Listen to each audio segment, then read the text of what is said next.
அனைவருக்கும் என் பணிவான வணக்கங்களை தெரிவித்துக் கொள்கிறேன். குரு வணக்கம். புதுவுடை மூர்த்தி ஐயா அவர்களுக்கு குரு வணக்கத்தையும் நன்றியும் தெரிவிச்சுக்கிறேன். இந்த பிரபஞ்சத்துக்கு நன்றி.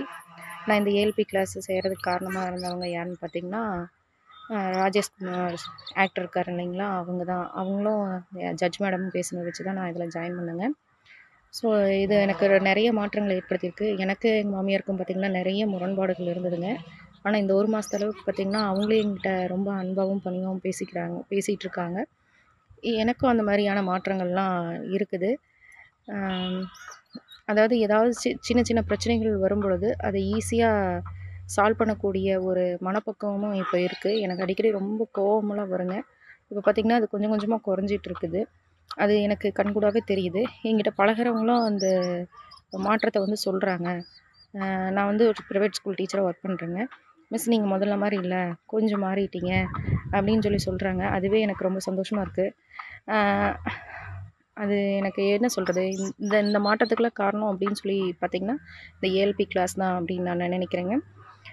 என் வாழ்க்கையில் ஃபஸ்ட்டு எங்கள் வீட்டுக்காரர் வேணான்னு தான் சொன்னாருங்க. அப்புறம் கடைசி நிமிஷத்தில் தான், அதாவது இந்த கிளாஸ் ஆரம்பிக்கிறதுக்கு 1 வாரத்துக்கு முன்னாடி தான், அந்த திங்கட்கிழமை தான் நான் பணம் கட்டிங்க இந்த வகுப்பில் சேர்ந்தேன். அதுக்கப்புறம் தான் 64 வீடியோ அனுப்பிச்சாங்க. என்னால் முடிஞ்ச வரைக்கும் அந்த 4, 5 நாளில் மேக்ஸிமம் ஒரு 35 வீடியோவாவது நான் பார்த்துருப்பேங்க. பார்த்து அது தனியாக நான் நோட்ஸ் எடுத்து வச்சுருக்கேன்.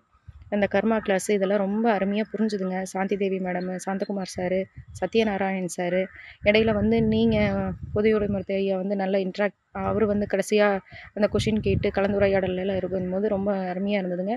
அதிக நேரம் என்னால் ஸ்பெண்ட் பண்ண முடியாது. ஸ்கூலுக்கு கிளம்பணுங்கிற ஹரிபரியில் அந்த 6:30, 6:45 மேக்ஸிமம் 7 வரைக்கும் பார்த்திங்கன்னா அது வீடியோ போயிட்டுருக்குங்க. அதை கேட்டுக்கிட்டே என்னால் வேலையெல்லாம் செஞ்சுட்டு அதுக்கப்புறம் ஸ்கூலுக்கு கிளம்பி போக வேண்டிய ஒரு சிச்சுவேஷன் வந்ததுங்க. என்னுடைய ட்ரெயினரும் பார்த்திங்கன்னா வனிதாமணி மேடம், அவங்களும் நல்லா கோஆப்ரேட் பண்ணாங்க. நான் ஏதாவது சந்தேகம் அப்படின்னு நான் அனுப்பிச்சேன் அப்படின்னு சொன்னால் அவங்க உடனே அதுக்கு உண்டான பதில்களை வந்து எனக்கு அனுப்பிச்சிட்றாங்க. ரொம்ப சந்தோஷமாக இருக்குதுங்க. இதனால் என் வாழ்க்கையில் மட்டும் இல்லைங்க, எல்லா விதத்துலேயும் எனக்கு ரொம்ப ரொம்ப சந்தோஷமான ஒரு தருணம் அப்படின்னு நான் நினைக்கிறேங்க. இந்த வாய்ப்பை கொடுத்ததுக்கு பிரபஞ்சத்துக்கு நன்றி சொல்கிறேன். எனக்கு முருகனே நேரில் வந்து ஐயா மூலியமா கருணை காட்டிட்டாருன்னு நான் நினைக்கிறேங்க. ரொம்ப ரொம்ப சந்தோஷமாக இருக்குதுங்க. இது என்னோடய வாழ்க்கையில் என்ன சொல்கிறது, அரிய பொக்கிஷம் அப்படின்னு சொல்கிறேன். அவர் வாழும் காலத்திலேயே நாங்கள் இதை கற்றுக்கிறதுங்கிறது ரொம்ப பெரிய விஷயம். ரொம்ப சந்தோஷமாக இருக்குதுங்க. ரொம்ப ரொம்ப நன்றி இந்த பிரபஞ்சத்துக்கு. ரொம்ப சந்தோஷங்க. அது மட்டும் இல்லாமல் கர்மா கிளாஸ் எடுத்தாங்க. மறுபடியும் கர்மா கிளாஸ் வேணும், இன்னொரு தடவை எடுத்தாங்கன்னா பரவாயில்ல அப்படின்னு நினைக்கிற பட்சத்தில் பார்த்திங்கன்னா, இன்றைக்கி மேடம் வந்து நித்யா மேடம் கர்மா கிளாஸ் வந்து எடுத்தாங்க. ரொம்ப சந்தோஷமாக இருந்ததுங்க. ரொம்ப ரொம்ப சந்தோஷமாக இருக்குது. நன்றி.